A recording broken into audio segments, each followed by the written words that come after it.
Dopamine nation और आधुनिक युग में व्यसन का विज्ञान। प्रचुरता के युग में मानव मस्तिष्क का संकट। मानव इतिहास के अधिकांश हिस्से में मनुष्य ने एक ऐसे वातावरण में जीवन व्यतीत किया है जहां जीवित रहने के लिए आवश्यक संसाधनों जैसे भोजन, आश्रय और सुरक्षा की अत्यधिक कमी थी। उस कमी वाले परिवेश में मानव मस्तिष्क का विकास हुआ, जहां हर छोटे से छोटे प्राकृतिक इनाम को खोजने के लिए भारी शारीरिक और मानसिक प्रयास की आवश्यकता होती थी। परंतु वर्तमान आधुनिक युग ने इस परिदृश्य को पूरी तरह से उलट दिया है।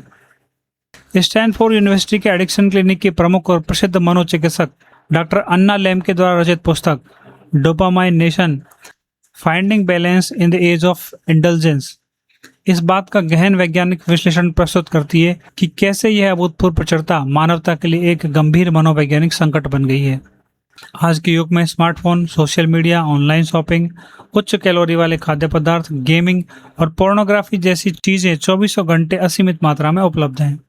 इस परिप्रेक्ष्य में स्मार्टफोन को आधुनिक पीढ़ी के लिए आधुनिक समय की हाई डोपामाइन सुई की संज्ञा दी गई है, जो बिना किसी रुकावट के डिजिटल डोपामाइन का स्राव करती है। यह विश्लेषण स्पष्ट करता है कि कैसे सुख की इस निरंतर खोज ने आधुनिक समाज को गहरे दुख और असंतोष की ओर धकेल दिया है, और कैसे तंत्र का जीव विज्ञान न्यूरोबायोलॉजी के सिद्धांतों का उपयोग करके इस खोए हुए संतुलन को पुनः प्राप्त किया जा सकता है। तंत्र का जीव विज्ञान, डोपामाइन और मस्तिष्क की इनाम प्रणाली।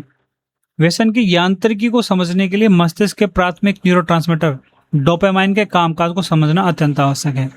हालांकि डोपामाइन मस्तिष्क में आनंद या इनाम से जुड़ा एकमात्र रसायन नहीं है, लेकिन अधिकांश तंत्र का विज्ञानी इस बात से सहमत है कि यह सबसे महत्वपूर्ण है। डोपामाइन को विज्ञान जगत में किसी भी अनुभव, दवा या व्यवहार की व्यसन क्षमता को मापने के लिए एक सार्वभौमिक मुद्रा के रूप में देखा जाता है। डोपामाइन मुख्य रूप से मस्तिष्क के वेंट्रल टेंगलमेंट एरिया, न्यूक्लियस एक्युम्बेंस और प्रीफ्रंटल कॉर्टेक्स को जोड़ने वाले इनाम मार्ग से स्रावित होता है। डोपामाइन का कार्य केवल आनंद की अनुभूति कराना नहीं है, बल्कि ये किसी इनाम को प्राप्त करने के प्रेरणा या तीव्र इच्छा उत्पन्न करने में अधिक बड़ी भूमिका निभाता है। किसी पदार्थ या अनुभव द्वारा इस इनाम मार्ग में जितनी अधिक मात्रा में और जितनी तीव्र गति से डोपामाइन जारी किया जाता है, उस पदार्थ की लत लगने की संभावना उतनी ही अधिक होती है। प्रयोगशाला में चूहों पर किए गए वैज्ञानिक प्रयोगों से प्राप्त आंकड़े इस बात का प्रत्यक्ष प्रमाण देते हैं कि कृत्रिम उत्तेजक प्राकृतिक पुरस्कारों की तुलना में मस्तिष्क को किस हद तक अधिग्रहित करते हैं। उदाहरण के लिए, चॉकलेट का सेवन डोपामाइन के स्तर को 55% तक बढ़ा देता है। उसी प्रकार यौन गतिविधि 100%, निकोटिन का सेवन 150%, कोकीन का सेवन 225% और एम्फेटामिन का सेवन 1000% की वृद्धि करता है। उपरोक्त आंकड़ों से यह स्पष्ट होता है कि प्राकृतिक जीवन रक्षक गतिविधियां जैसे भोजन और प्रजनन की तुलना में आधुनिक सिंथेटिक दवाएं मस्तिष्क के न्यूरोलॉजिकल नेटवर्क में भारी विस्फोट करती हैं। उदाहरण के लिए, एम्फेटामिन का प्रभाव इतना प्रचंड होता है कि वैज्ञानिक दृष्टिकोण से मैथ पाइप का एक कस 10 प्राकृतिक यौन चरम सुखों के बराबर डोपामाइन जारी करता है। विरोधी प्रक्रिया सिद्धांत, सुख और दुख का सहिष्ठान। न्यूरोसाइंस के क्षेत्र में पिछले 50 वर्षों में हुई सबसे आश्चर्यजनक खोजों में से एक यह है कि मानव मस्तिष्क में सुख और दुख को संसाधित करने वाले क्षेत्र एक ही जगह पर स्थित होते हैं। वे मस्तिष्क के भीतर एक ही तंत्र का पथ को साझा करते हैं और एक तराजू के विपरीत सिरों की तरह काम करते हैं। जब कोई व्यक्ति किसी सुखद गतिविधि में संलग्न होता है तो मस्तिष्क में डोपामाइन जारी होता है और यह काल्पनिक तराजू सुख के पक्ष में झुक जाता है। लेकिन मानव शरीर की जैविक संरचना हमेशा एक स्थिर अवस्था बनाए रखने का प्रयास करती है, जिसे होम्योस्टैसिस कहा जाता है। जैसे ही तराजू सुख की ओर झुकता है, मस्तिष्क इस असंतुलन का प्रतिकार करने के लिए अपने स्वयं के डोपामाइन उत्पादन और संचरण को कम कर देता है। डॉक्टर लेम्ब की इस न्यूरॉन अनुकूलन प्रक्रिया को समझाने के लिए एक रूपक का उपयोग करती हैं, जिसमें वो मस्तिष्क के प्रतिक्रिया तंत्र को ग्रिमलिन्स कहती हैं। ये ग्रिमलिन्स तराजू के दुख वाले हिस्से पर कूद पड़ते हैं ताकि उसे वापस सीधा और संतुलित किया जा सके। समस्या तब उत्पन्न होती है जब वे ग्रिमलिन्स केवल संतुलन पर आकर नहीं रुकते। वे तराजू पर तब तक बने रहते हैं जब तक कि तराजू समान मात्रा में दुख की ओर नहीं झुक जाता। यह विज्ञान का प्रसिद्ध विरोधी प्रक्रिया सिद्धांत, ओपोनेंट प्रोसेस थ्योरी है, जो यह स्थापित करता है कि तीव्र सुख के बाद अनिवार्य रूप से समान या उससे अधिक तीव्रता वाले दुख का अनुभव होता है। जब कोई व्यक्ति लंबे समय तक और भारी मात्रा में उच्च डोपामाइन वाले पदार्थों का सेवन करता है तो मस्तिष्क इन ग्रिमलिन्स की संख्या और आकार बढ़ा देता है, जिससे तराजू स्थायी रूप से दुख की ओर झुक जाता है। इसका शुद्ध प्रभाव यह होता है कि व्यक्ति को अब खुशी महसूस करने के लिए अधिक इनाम की आवश्यकता होती है और उसे दर्द महसूस करने के लिए बहुत कम चोट की आवश्यकता होती है। अंततः यह व्यक्ति को डोपामाइन की कमी की स्थिति में ले जाता है, जहां साधारण चीजें भी खुशी नहीं दे पाती। इस स्थिति को उन्होंने डोनिया कहा, आसान पहुंच और दर्द से भागने की आधुनिक संस्कृति। व्यसन के 50% मामले आनुवंशिक प्रवृत्ति पर निर्भर करते हैं, जबकि शेष 50% पर्यावरणीय कारकों, विशेष रूप से उस व्यसनकारी पदार्थ तक पहुंच से निर्धारित होते हैं। आधुनिक युग में पदार्थों और व्यसनकारी व्यवहारों की आसान उपलब्धता ने एक वैश्विक महामारी का रूप ले लिया है। आसान पहुंच का मनोविज्ञान। इतिहास साक्षी है कि किसी व्यसनकारी वस्तु की उपलब्धता कम करने से व्यसन में भारी गिरावट आती है, जैसा कि 1920 के दशक में अमेरिका में शराबबंदी के दौरान देखा गया था। इसके विपरीत आज की डिजिटल दुनिया में अत्यधिक उत्तेजक वस्तुएं केवल एक क्लिक की दूरी पर हैं। विभिन्न रोगियों के जीवन के उदाहरण इस आसान पहुंच के विनाशकारी परिणामों को रेखांकित करते हैं। जैकब एक 60 वर्षीय व्यक्ति है जिसने अपनी यौन लत को संतुष्ट करने के लिए एक स्वचालित मशीन का निर्माण किया। जैकब के व्यसन की जड़ें तब गहरी हुई जब वह जर्मनी में रहने गया, जहां उसे पोर्नोग्राफी और वयस्क सामग्री तक अत्यधिक आसान और निर्बाध पहुंच प्राप्त हुई। इसी प्रकार डेलिला एक किशोरी थी जो उच्च क्षमता वाले भांग के नशे में इतनी डूब चुकी थी कि वह इसके बिना अपने बिस्तर से उठ भी नहीं पाती थी। एक अन्य उदाहरण चीका है, जिसे सस्ते उपभोक्ता सामान ऑनलाइन खरीदने की लत लग गई थी, केवल इसलिए ताकि वह पार्सल खोलने के क्षणिक रोमांच का अनुभव प्राप्त कर सके। यहाँ तक कि स्वयं डॉक्टर लैम की भी इस चक्र से अछूती नहीं रही। उन्होंने स्वीकार किया है कि उन्हें ट्वाइलाइट सागा पढ़ने की ऐसी तीव्र लत लग गई थी कि उन्होंने पूरी श्रृंखला को 4 बार पढ़ा, जहां हर बार उन्हें पहले से कम आनंद मिला और अधिक तीव्र उत्तेजना की आवश्यकता महसूस हुई। दर्द मुक्त जीवन की खोज और ओपियोइड संकट। व्यसन की इस महामारी का दूसरा सबसे बड़ा कारण आधुनिक मानव की दर्द से बचने की निरंतर कोशिश है। 1800 के दशक में चिकित्सा विज्ञान का दृष्टिकोण बिल्कुल भिन्न था। उस समय सर्जन अक्सर सामान्य एनेस्थीसिया के बिना ही ऑपरेशन करते थे, क्योंकि यह माना जाता था कि दर्द सहन करने से शरीर की प्रतिरक्षा प्रतिक्रिया बढ़ती है और उपचार प्रक्रिया तेज होती है। आधुनिक चिकित्सा ने इस दृष्टिकोण को पूरी तरह त्याग दिया है और वह पूरी तरह से दर्द को खत्म करने पर ध्यान केंद्रित किया है। इसी का परिणाम है कि आज डॉक्टर स्टेथोस्कोप की तुलना में पर्चे के पैड का अधिक उपयोग कर रहे हैं। दर्द से बचने की इस संस्कृति ने अमेरिका में ओपियोइड संकट को जन्म दिया। ओपियोइड एक ऐसा दर्द निवारक है जो दर्द कम करने के साथ साथ डोपामाइन जारी करके अत्यधिक खुशी का एहसास कराता है। 1999 से 2012 के बीच संयुक्त राज्य अमेरिका में डॉक्टरों द्वारा ओपियोइड के नुस्खे में 4 गुना वृद्धि की गई। 2012 तक स्थिति इतनी भयावह हो गई थी कि लिखे गए नुस्खों की दर हर अमेरिकी नागरिक के लिए गोलियों की 1 बोतल के बराबर हो गई थी। इसके परिणाम स्वरूप ओपियोइड के ओवरडोज से होने वाली मौतों का आंकड़ा बंदूक या कार दुर्घटनाओं से होने वाली मौतों को भी पार कर गया था। दर्द से भागने की ये प्रवृत्ति केवल शारीरिक दर्द तक सीमित नहीं है। मानसिक बेचैनी और तनाव से बचने के लिए मनोरोग दवाओं का उपयोग भी चरम पर है। 25% से अधिक अमेरिकी वयस्क दैनिक आधार पर मनोरोग दवाओं का सेवन कर रहे हैं और हर 10 में से 1 अमेरिकी अवसाद रोधी एंटी डिप्रेसेंट का उपयोग कर रहा है। 2006 से 2016 के बीच रिटालिन और एडेड्रोल जैसे उत्तेजकों के उपयोग में 100% की वृद्धि हुई, जबकि वैलियम और जेनेक्स जैसे शामक के उपयोग में 67% की वृद्धि देखी गई। समाधान: डोपामाइन फ्रेमवर्क और संयम की शक्ति। जब मस्तिष्क का तराजू पूरी तरह से दर्द की ओर झुक जाता है तो इस असंतुलन को ठीक करने के लिए डॉक्टर लेम्के ने अपने क्लिनिकल अभ्यास में एक व्यवस्थित ढांचा विकसित किया है, जिसे डोपामाइन के संक्षिप्त नाम से जाना जाता है। यह ढांचा व्यसन मुक्ति और मस्तिष्क को फिर से कैलिब्रेट करने का एक वैज्ञानिक मार्ग प्रदान करता है। इसमें डी का मतलब है डेटा, आंकड़े। बिना किसी निर्णय के तथ्यों को एकत्रित करना। व्यक्ति किस पदार्थ या व्यवहार का सेवन कर रहा है, कितनी मात्रा में कर रहा है और दिन में कितनी बार कर रहा है, इसका स्पष्ट डेटा तैयार किया जाता है। ओ ऑब्जेक्टिव, इस बात की खोज करना कि दवा या व्यवहार व्यक्ति के लिए क्या कर रहा है। क्या यह अकेलेपन, तनाव या डर से भागने का साधन है? इसके पीछे के व्यक्तिगत तर्क को समझना आवश्यक है। पी यानी कि प्रॉब्लम, समस्याएं। अनिवार्य उपभोग के कारण जीवन में उत्पन्न होने वाले नकारात्मक परिणामों का आकलन करना। यह व्यक्ति को यह देखने में मदद करता है कि जिस चीज को वह सुख का साधन मान रहा है वही उसकी स्वास्थ्य और सामाजिक समस्याओं का मूल कारण है। ए एब्स्टिनेंस, संयम।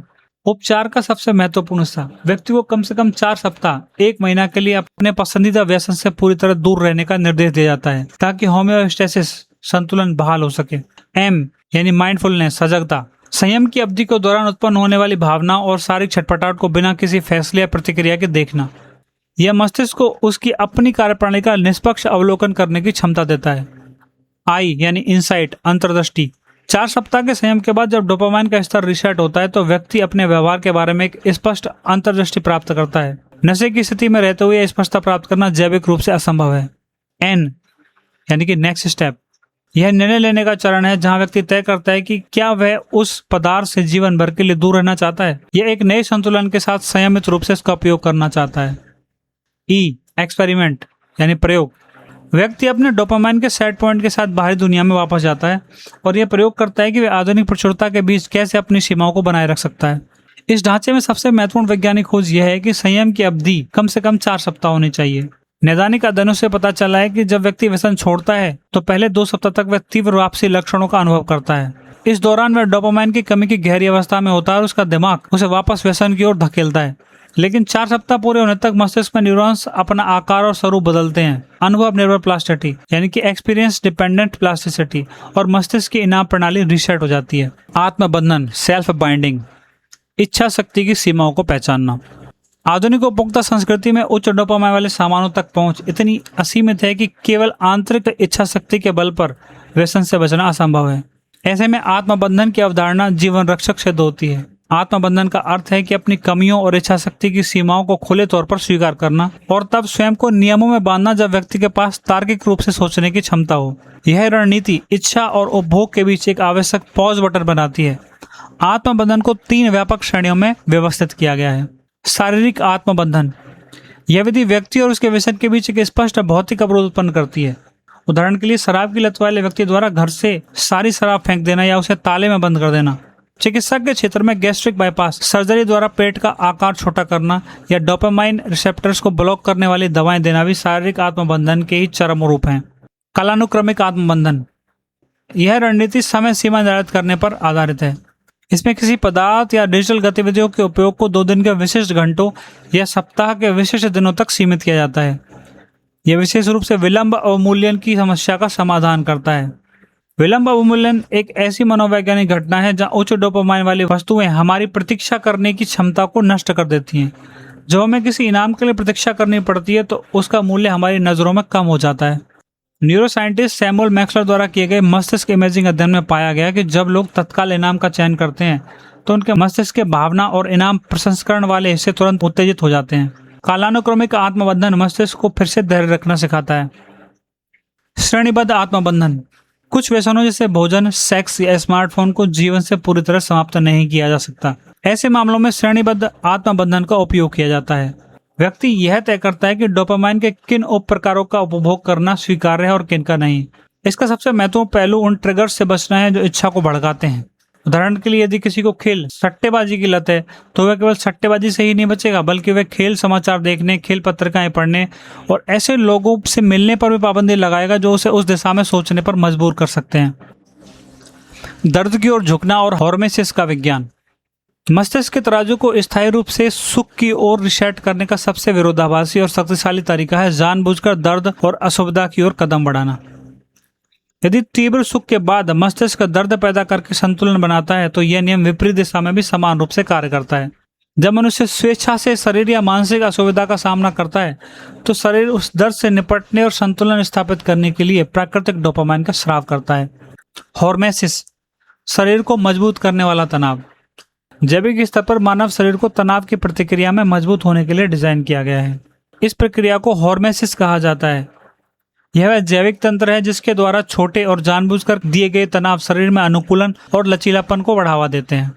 एक शोध पत्र के अनुसार हॉर्मेटिक तनाव वह स्वीट स्पॉट है जहां तनाव शरीर को नुकसान पहुंचाने के बजाय उसके कार्यों को बढ़ावा देता है। कसरत से मांसपेशियां मजबूत होती हैं, रुक रुक कर उपवास करने से कोशिकाएं स्वस्थ होती हैं और कठिन कार्यों से मानसिक लचीलापन बढ़ता है। यह दृष्टिकोण आधारभूत सुख जो सस्ते और तत्काल हैं और महान सुख जो प्रयास और कठिनाई के बाद प्राप्त होते हैं के बीच का अंतर स्पष्ट करता है। यदि हम असुविधा को जानबूझकर नहीं चुनते हैं तो हम अनिवार्य रूप से अचेतन रूप से असुविधा से भागने का शिकार हो जाते हैं। ठंडे पानी की थेरेपी, दर्द को गले लगाने का एक सबसे स्पष्ट वैज्ञानिक उदाहरण ठंडे पानी में डुबकी लगाना है। डॉक्टर लेम्के के एक मरीज माइकल ने नशीली दवाओं को लत छोड़ने के बाद ठंडे पानी से नहाना शुरू किया। धीरे धीरे उसने इसे हर सुबह और रात 10 मिनट के आइस बाथ में बदल दिया। माइकल ने इस प्राकृतिक अनुभूति की तुलना अवैध ड्रग एक्सटेसी लेने से की। विज्ञान माइकल के अनुभव की पुष्टि करता है। प्राग के चार्ल्स विश्वविद्यालय द्वारा किए गए एक अध्ययन से पता चलता है कि ठंडे पानी में 1 घंटे तक डूबे रहने से रक्त में डोपामाइन के स्तर में 250% की भारी वृद्धि होती है। प्रसिद्ध वैज्ञानिक डॉक्टर रोंडा पैट्रिक के अनुसार जब मानव शरीर को ठंडे पानी का झटका दिया जाता है तो शुरुआत में फाइट या फ्लाइट मोड में चला जाता है।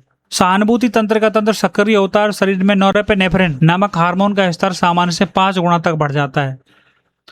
नॉरेपेनेफ्रिन मूड भावना और भलाई की भावना को विनियमित करने में महत्वपूर्ण भूमिका निभाता है और चिंता में अवसाद से प्राकृतिक रूप से लड़ने में मदद करता है। इसके अतिरिक्त ठंडे झटके से कोल्ड शॉक प्रोटीन, विशेष रूप से आरएनए बाइंडिंग मोटिव 3 RMB3 जारी होता है। ये प्रोटीन तंत्र का सिनेप्स के पुनर्जन्म में मदद करते हैं, मृत कोशिकाओं को नष्ट करते हैं और सूजन को कम करते हैं। उच्च प्रदर्शन करने वाले एथलीट भी कॉन्ट्रास्ट थेरेपी का उपयोग करते हैं, जहां 10 डिग्री सेल्सियस पर 5 मिनट के आइस बाथ के बाद 80 डिग्री सेल्सियस पर 10 मिनट सोना में बिताए जाते हैं। तंत्र का प्रशिक्षण। जब व्यक्ति अपनी मर्जी से गर्मी, ठंड और सांस लेने के अभ्यास के माध्यम से असुविधा का सामना करता है तो उसका तंत्र एक नया विश्वास विकसित करता है, मैं इसे संभाल सकता हूँ, I can handle this. Doctor लैम्के का मानना है कि कठिन काम करना जीवन को जीने योग्य बनाने के सर्वोत्तम तरीकों में से एक है, क्योंकि उसके बाद जो खुशी मिलती है वह अधिक स्थायी होती है। कट्टर ईमानदारी और शर्म का विज्ञान। व्यसन और अनिवार्य उपभोग को बनाए रखने के लिए झूठ बोलना एक आवश्यक शर्त है। प्रत्येक व्यसनी व्यक्ति अपने व्यवहार को छुपाने और अपने गलत कार्य को न्यायसंगत ठहराने के लिए स्वयं से और समाज से झूठ बोलता है। इस चक्र को तोड़ने के लिए कट्टर ईमानदारी का अभ्यास अत्यंत आवश्यक है। झूठ का मनोवैज्ञानिक बोझ। जब व्यक्ति की वास्तविक जीवन स्थितियों और उसके द्वारा दुनिया के सामने प्रस्तुत की जा रही छवि के बीच खाई गहरी हो जाती है तो वह वास्तविकता से कटा हुआ महसूस करता है। मनोरोग विज्ञानी इस मनोवैज्ञानिक स्थिति को डीरियलाइजेशन और डीपर्सनलाइजेशन कहते हैं। ईमानदारी की मुक्तिदायी शक्ति को मारिया नामक एक रोगी के उदाहरण से समझा जा सकता है। मारिया एल्कोहलिक्स एनोनिमस की सदस्य थी और शराब से उबर रही थी। एक दिन उसने गलती से अपने भाई के नाम आया एक पार्सल खोल दिया। जब उसके भाई ने उससे पूछताछ की तो मारिया ने स्वाभाविक रूप से झूठ बोल दिया। इस झूठ के कारण वह पूरी रात सो नहीं सकी। अगली सुबह मारिया ने अपने भाई के पास जाकर पूरी सच्चाई बताने और माफी मांगने का साहस जुटाया। ऐसा करने पर उसने महसूस किया कि उसे अब झूठ का बोझ ढोने की आवश्यकता नहीं है। वह झूठ जो शराब पीने के दिनों में उसके जीवन का एक सामान्य हिस्सा हुआ करता था। इस कट्टर ईमानदारी ने न केवल उसे मानसिक शांति दी बल्कि उसके और उसके भाई के रिश्तों को पहले से और अधिक मजबूत कर दिया। डॉक्टर लैम्के के अनुसार सच बोलना प्रचुरता की मानसिकता पैदा करता है, जबकि झूठ बोलना कमी की मानसिकता को जन्म देता है। विनाशकारी शर्म बनाम समाज समर्थक शर्म। ईमानदारी को रोकने वाला सबसे बड़ा मनोवैज्ञानिक अवरोध शर्म है। वैज्ञानिक दृष्टिकोण से शर्म को 2 श्रेणियों में विभाजित किया जाता है। विनाशकारी शर्म, डिस्ट्रक्टिव शेम। जब कोई व्यक्ति ईमानदारी से अपनी लत या गतिविधियों को स्वीकार करता है और बदले में समाज, परिवार या दोस्त उसे अस्वीकार कर देते हैं, उसकी निंदा करते हैं या उसे अपमानित करते हैं, तो व्यक्ति विनाशकारी शर्म के चक्र में फंस जाता है। यह चक्र व्यक्ति को और अधिक अलगाव की ओर धकेलता है, जहां वह अपने दर्द से बचने के लिए पुनः अपने व्यसनकारी पदार्थों की शरण में आ जाता है। समाज समर्थक शर्म।